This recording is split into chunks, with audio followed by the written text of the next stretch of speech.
जय श्री राधे कृष्णा। ओम कुकरेजा चैनल पर आपका हार्दिक स्वागत है। हरि अनंत हरि कथा अनंता में आज सुनिए भगवान श्री कृष्ण क्यों धारण करते हैं मोर मुकुट।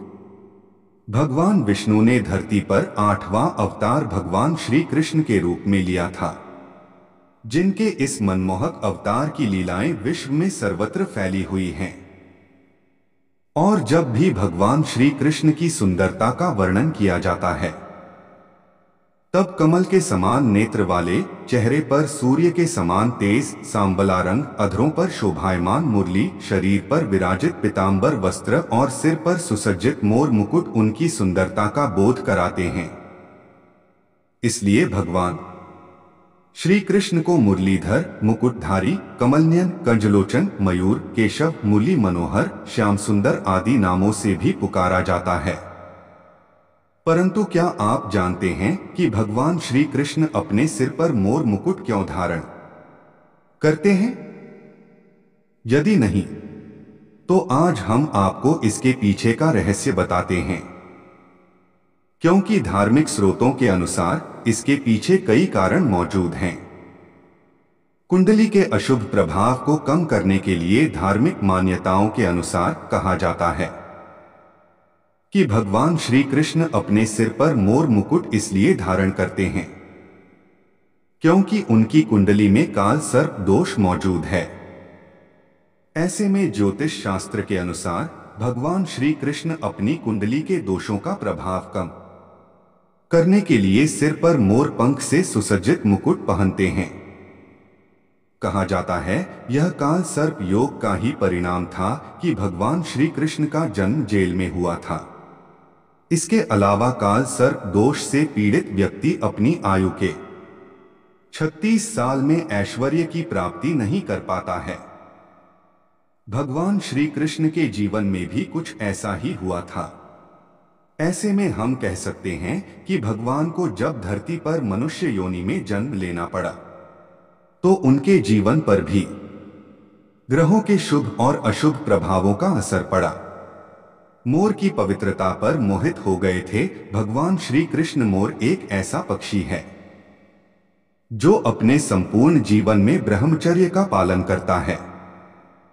यहां तक कि मोरनी भी मोर के आंसू पीकर गर्भ धारण करती है। ऐसे में मोर की पवित्रता से प्रसन्न होकर स्वयं जगत पालनहार ने श्री कृष्ण के अवतार के दौरान उसे अपने मस्तक के ऊपर स्थान दिया था। इसलिए भगवान श्री कृष्ण मोर मुकुट पहना करते थे। शत्रुता को भुलाकर मित्रता का दिया था संदेश। भगवान श्री कृष्ण के भ्राता यानी दाऊ बलराम शेषनाग के अवतार थे। ऐसे में कहा जाता है कि नाग और मोर एक दूसरे के दुश्मन होते हैं, जिसके कारण भगवान श्री कृष्ण परस्पर मैत्री भाव रखने के उद्देश्य से अपने सिर पर मोर मुकुट धारण करते थे। राधा के प्रेम वश होकर धारण किया था मोर पंख। भगवान श्री कृष्ण और राधा की प्रेम कहानी तो आपको मालूम ही होगी।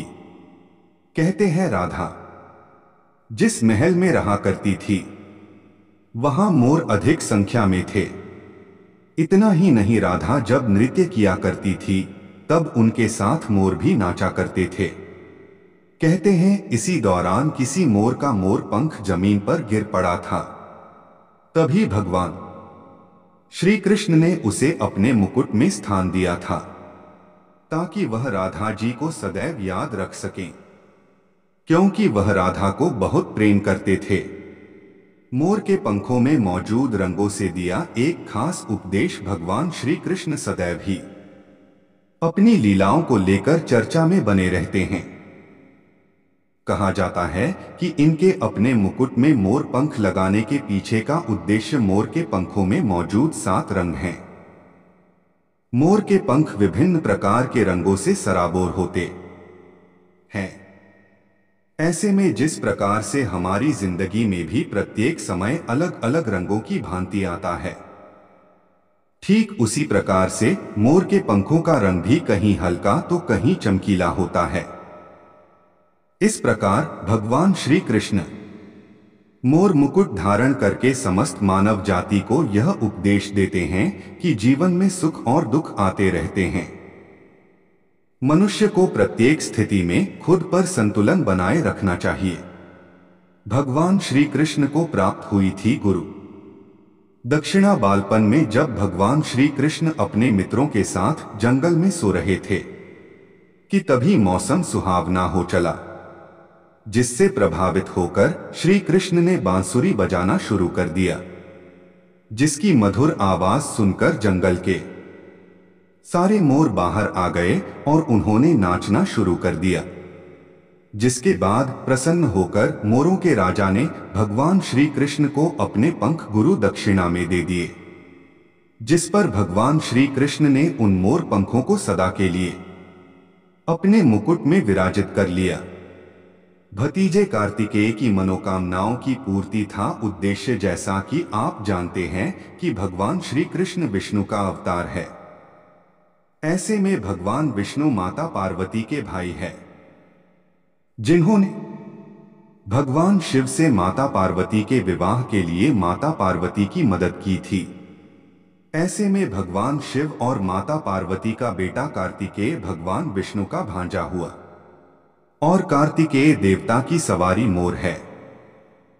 ऐसे में धार्मिक मान्यताओं के अनुसार भगवान श्री कृष्ण अपने भांजे की समस्त मनोकामनाओं की पूर्ति के लिए मोर मुकुट पहनते थे। त्रेतायुग से है भगवान श्री कृष्ण के मुकुट का संबंध। धार्मिक मान्यताओं के अनुसार जब त्रेतायुग में भगवान विष्णु ने श्री राम का अवतार लिया था, तब एक बार मोरों के झुंड ने उनके लिए रास्ते का निर्माण किया था। कहते हैं तभी भगवान श्री राम ने मोरों से यह वादा किया था कि जब वह द्वापर युग में जन्म लेंगे तब वह मोर मुकुट धारण करेंगे।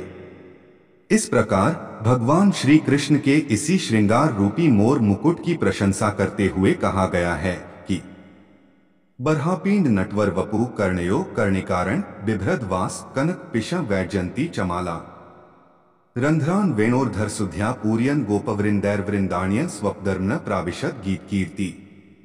तात्पर्य यह है कि ग्वाल वालों के साथ भगवान श्री कृष्ण वृंदावन में आ रहे हैं, जिनके सिर पर मोर मुकुट विद्यमान है। कानों में कनेर के पुष्प समान कुंडल शोभित हो रहे हैं, जिनके शरीर पर पीले रंग के वस्त्र ऐसे लग रहे हैं मानो सूर्य किरणें बिखेर रहा हो। उनके गले में वैजयंती माला है, जो कि सुगंधित फूलों से बनाई गई है। उनके अधरों पर बांसुरी है, जिसे सुनकर ग्वाल वाले प्रसन्नता का भाव चेहरे पर लिए बढ़े चले जा रहे हैं। इस प्रकार भगवान श्री कृष्ण के वैकुंठ धाम से लेकर यहाँ वृंदावन तक सभी भक्त इनकी भक्ति में लीन हैं।